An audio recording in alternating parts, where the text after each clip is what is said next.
Hello, नमस्कार दोस्तों, Tejal educational के यूट्यूब चैनल पर आपका स्वागत है। हम आज चर्चा करते हैं 28 फरवरी 2023 की जो सीआरपीएफ के तीनों शिफ्टों ऑल और शिफ्टों में जो आए हुए क्वेश्चन हैं उनके बारे में चर्चा करते हैं। वीडियो की शुरुआत करने से पहले मैं आपको बता देता हूं कि आपने यदि अभी तक हमारे यूट्यूब चैनल को सब्सक्राइब नहीं किया है तो हमारे यूट्यूब चैनल को लाइक, शेयर और सब्सक्राइब जरूर कर ले और बेल आइकन को प्रेस कर ले ताकि आपको इस प्रकार की नोटिफिकेशन मिलता रहे। मैं जो आज क्वेश्चन आए हुए थे उनके बारे में चर्चा करता हूँ और उनसे संबंधित कुछ एक्स्ट्रा फैक्ट भी आपको बताने की पूरी कोशिश करूँगा ताकि एक्स्ट्रा फैक्ट से आपके जो नेक्स्ट एग्ज़ाम होगा जिन भाइयों का तो उनको भी उनसे सहायता मिल सकेगी। यानी कि जब कोई क्वेश्चन रिपीट होता है तो रिपीट होने का मतलब है कि उस क्वेश्चन के इर्द गिर्द जो भी क्वेश्चन बनते हैं उनसे संबंधित प्रश्न पूछे जाते हैं। तो चलो हम वीडियो की शुरुआत करते हैं कि राज्यों का पुनर्गठन कब हुआ था। तो राज्यों का पुनर्गठन हुआ था 1956 ईस्वी के अंदर हुआ था। 1956 ईस्वी में हुआ था कि राज्य का पुनर्गठन अधिनियम कब आया था? 1956 में आया था और उस समय 14 राज्यों और 6 केंद्र शासित प्रदेशों का निर्माण किया गया था। भारत के राज्य और केंद्र शासित प्रदेशों को भाषाई आधार पर संगठित करने के लिए एक बड़ा सुधार था। अगला क्वेश्चन था कि क्रिप्स मिशन असफल होने के बाद गांधी जी ने कौन सा आंदोलन किया था? तो क्रिप्स मिशन असफल होने के बाद गांधी जी ने कौन सा भारत छोड़ो आंदोलन शुरू किया था? और क्रिप्स मिशन कब आया था? तो 1942 ईस्वी में आया था। क्रिप्स मिशन की बात करते हैं तो क्रिप्स मिशन आया था 1942 में और ये असफल होने के बाद गांधी जी ने असहयोग आंदोलन किया था। अगला क्वेश्चन,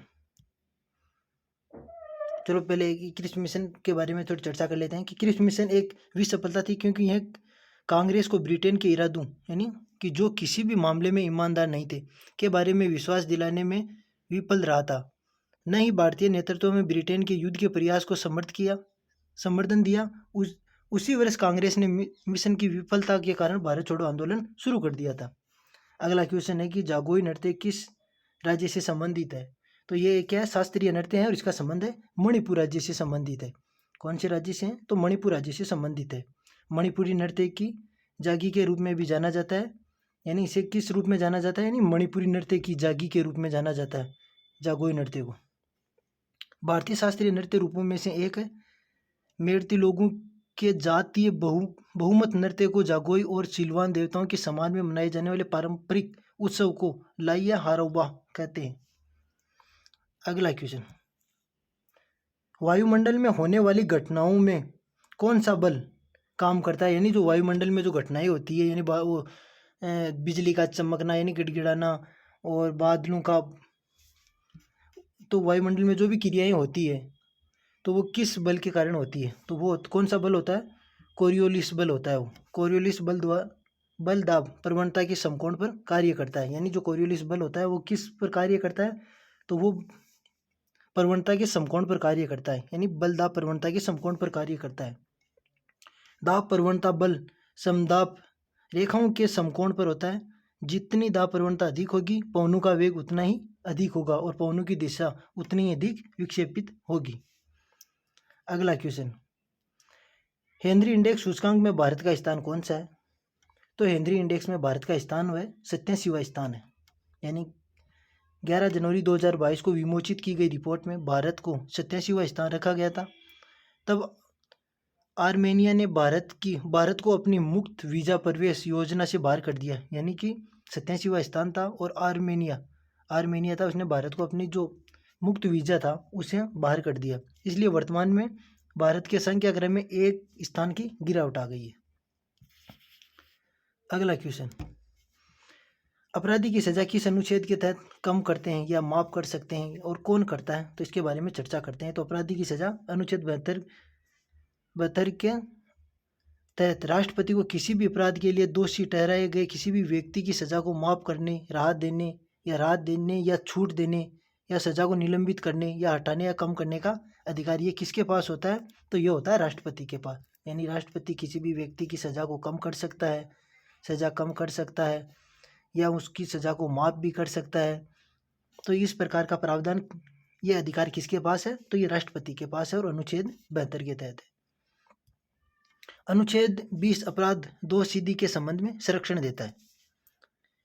किसी व्यक्ति को एक ही अपराध के लिए एक बार से अधिक अभियोजित और खंडित नहीं किया जा सकता। यानी जब किसी व्यक्ति ने एक अपराध किया है और उस एक अपराध के लिए उसे यानी एक अपराध के लिए एक ही बार दंड दिया जा सकता है। किसी अपराध के लिए अभियुक्त किसी व्यक्ति को स्वयं अपने विरुद्ध साक्षी होने के लिए भी बाध्य नहीं किया जा सकता। अगला क्वेश्चन है कि संविधान के अनुच्छेद 21 किससे संबंधित है? तो संविधान का जो अनुच्छेद 21 है उसके अंदर क्या उल्लेखित है कि भारतीय संविधान में जीवन का अधिकार है।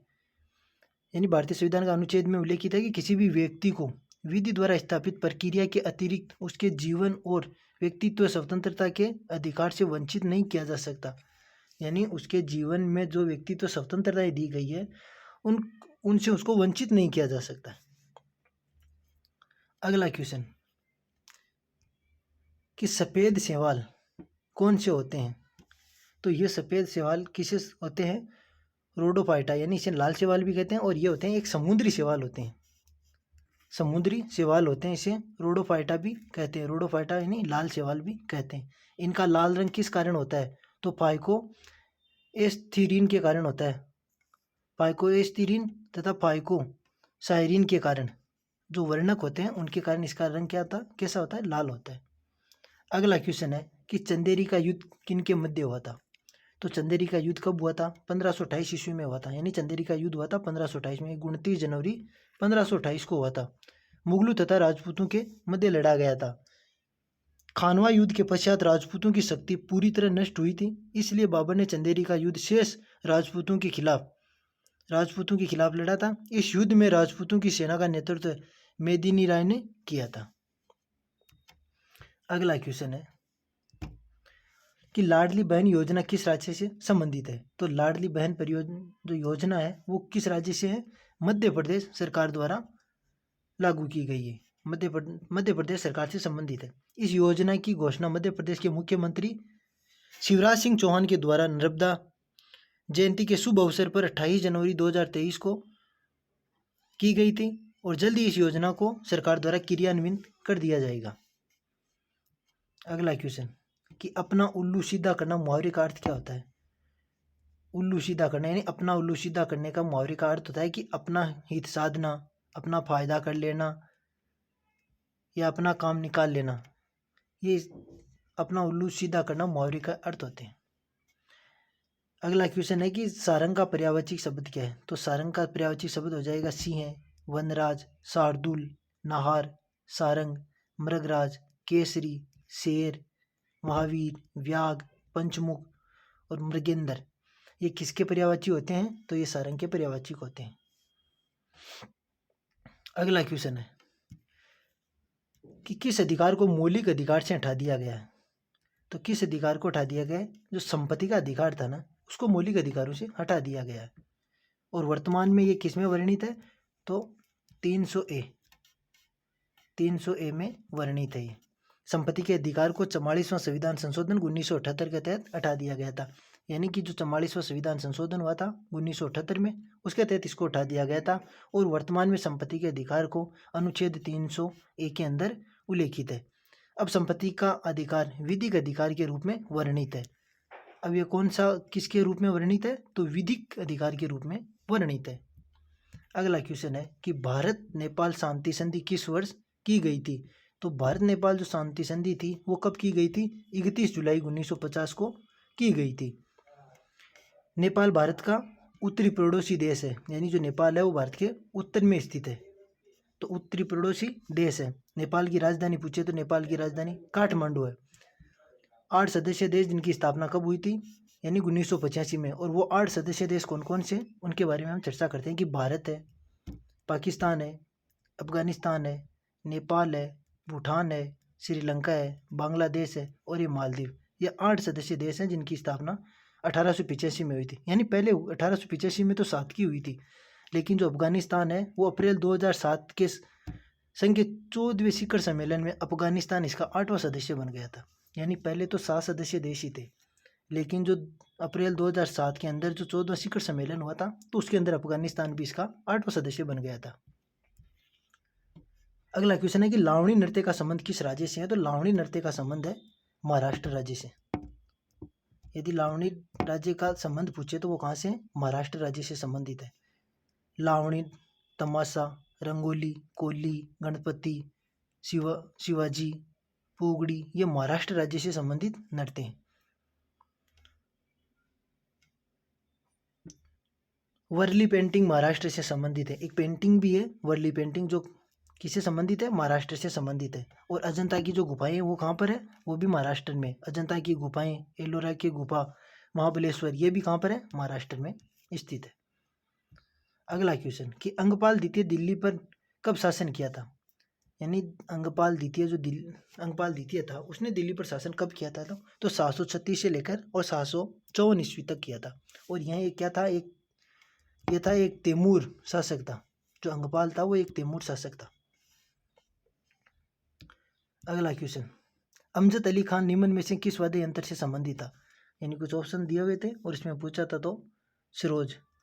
अमजद अली खान 2001 में इसको पद्म विभूषण से सम्मानित किया गया था। अमजद अली को 2001 में किसे सम्मानित किया गया था, तो पद्म विभूषण से सम्मानित किया गया था। जाकिर हुसैन को 2023 में पद्म विभूषण से सम्मानित किया गया था। जाकिर हुसैन का संबंध पूछे तो किससे, तबला से। और बिस्मिल्लाह खां शहनाई से। बिस्मिल्लाह खां का संबंध है शहनाई से। और इनको 2001 में भारत रत्न दिया गया था। पंडित रविशंकर का संबंध है सितार से और इनको 1999 में भारत रत्न दिया गया था। हरिप्रसाद चौरसिया, पन्नालाल घोष इनका संबंध है बांसुरी से। अगला क्वेश्चन कि प्रधानमंत्री किसान कल्याण योजना को कितने समय के लिए बढ़ा दिया गया है। तो वो पहले थी 2022 तक थी, लेकिन अब उसको मार्च 2023 तक आगे बढ़ा दिया गया है। यानी पहले 2022 तक थी, अब इसको बढ़ाकर मार्च 2023 तक कर दिया गया है। अगला क्वेश्चन है कि निम्नलिखित में से किस वंश के द्वारा दिल्ली शासन नहीं किया गया था। यानी क्वेश्चन पूछा गया था और उसके अंदर ऑप्शन दिए गए थे। यानी जो ये अब आपको बता देते हैं कि जैसे कि गुलाम वंश है तो दिल्ली से संबंधित खिलजी, तुगलक, सैयद लोदी। तो इन पांचों को छोड़कर जो आपके ऑप्शन में नहीं था तो उन्होंने दिल्ली पर शासन नहीं किया था। दिल्ली सल्तनत का कार्यकाल कब तक था, तो 1206 से लेकर और 1526 ईस्वी तक। 1206 से लेकर 1526 ईस्वी तक। गुलाम वंश के संस्थापक पूछे तो वो कुतुबुद्दीन ऐबक थे। दिल्ली वंश का प्रथम शासक कुतुबुद्दीन ऐबक और अंतिम शासक पूछे तो इब्राहिम लोदी था। और सबसे अधिक दिनों तक शासन किसने किया था, तो वो किसने किया था, तुगलक वंश ने सबसे अधिक समय तक शासन किया था दिल्ली पर। भारत में किस प्रकार की जलवायु है। यानी पूछा गया है कि भारत में किस प्रकार की जलवायु पाई जाती है। तो भारत में उष्णकटिबंधीय मानसूनी जलवायु पाई जाती है। भारत में यदि अधिकांश वर्षा तो दक्षिणी मानसून से होती है। यानी वर्षा के बारे में पूछे तो भारत में अधिकांश जो वर्षा होती है वो किस मानसून से होती है, तो वो दक्षिणी पश्चिमी जो मानसून होता है उससे भारत में वर्षा होती है। वर्षा का आगमन पूछे तो वो केरल से होता है। और वर्षा अधिकतम कहाँ पर होती है, यानी वर्षा का जो अधिकांश होता है, अधिकतम वर्षा कौन से स्रोत से होती है, तो वो अरब सागरीय मानसून से वर्षा सबसे ज़्यादा होती है। और सबसे अधिक वर्षा होती कहाँ पर है, तो वो होती है मानिसराम में होती है सबसे ज़्यादा वर्षा। अगला क्वेश्चन है कि कथकली नृत्य किस राज्य से संबंधित है। तो कथकली नृत्य केरल से संबंधित है। मोहिनीअट्टम, कथकली, कुचिपुड़ी, कथक, ओडिसी, मणिपुरी, सतारिय और भरतनाट्यम सबसे नवीन शास्त्रीय नृत्य है। कुचिपुड़ी का संबंध किसे, तो वह आंध्र प्रदेश है। अगला क्वेश्चन, संसदीय सरकार में शक्ति किसके पास होती है। तो संसदीय सरकार में जो शक्ति होती है वो किस में निहित होती है, तो वो जनता के पास निहित होती है। तो चलो दोस्तों, यह आज का वीडियो आपको कैसा लगा कमेंट बॉक्स में कमेंट करके ज़रूर बताना। और हम मिलते हैं नेक्स्ट वीडियो में। हाँ, एक बात और बता देना चाहता हूँ आपको कि यदि आपको ये वीडियो अच्छा लगा तो वीडियो को लाइक, शेयर और सब्सक्राइब जरूर कर ले। हम मिलते हैं नेक्स्ट वीडियो में। जब तक के लिए धन्यवाद। जय हिंद दोस्तों।